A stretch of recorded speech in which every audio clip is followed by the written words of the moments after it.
Assalomu alaykum. Men ismim Zuhra. Parkentdanman.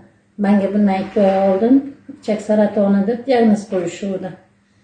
Men operatsiyaga ko'nmadim, srochniy operatsiya deyishgandi, chunki agar operatsiya qilmasak ichagingizda tromb turibdi, operatsiya qilish kerak deyishgan.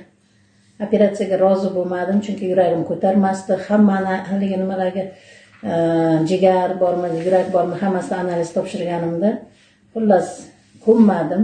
Ballarim bir taraf bo'ldi, men bir taraf. Mana shu Dilbar degan ayollik tavsiyasi bilan Chanshi korporatsiyasining mahsulotlarini ichdim. O'shandan yaxshi bo'ldim. Allohga ming qatla shukr. Mana hozir detoksga keldim 3 kunga. Bu yerda nihoyatda zo'r natijalar oldim. Mana 3-kun bugun ancha nima deydi, очищение organizma deydimi? Juda yaxshi katta tozalanish bo'lyapti.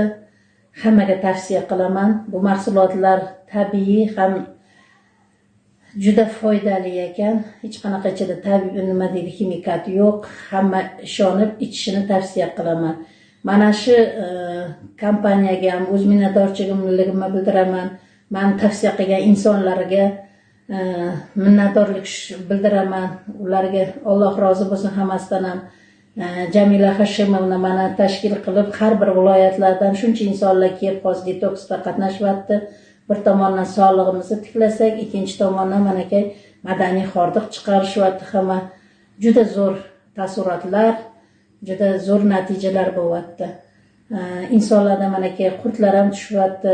O'z ko'zimiz bilan ko'rib, o'shalarni gapirganlarni eshitib hayron ham qolyaptik. Men o'zimda ham shunaqa natijalar bo'ldi. 2 oy oldin qanaqa qiynalib yurdim. 5 oy pashti qon ketib ichakdan mana shunda qiynalganman. Allohga beadad shukrlar. Onkomarkerga topshirdim, отрицательный chiqdi, hech qanaqa onkologiya yo'q menda. Bu nima deydi? Shu insonlarga mana shu kompaniyaga o'z minnatdorchiligimni bildiraman. Alloh rozi bo'lsin hammanglardan.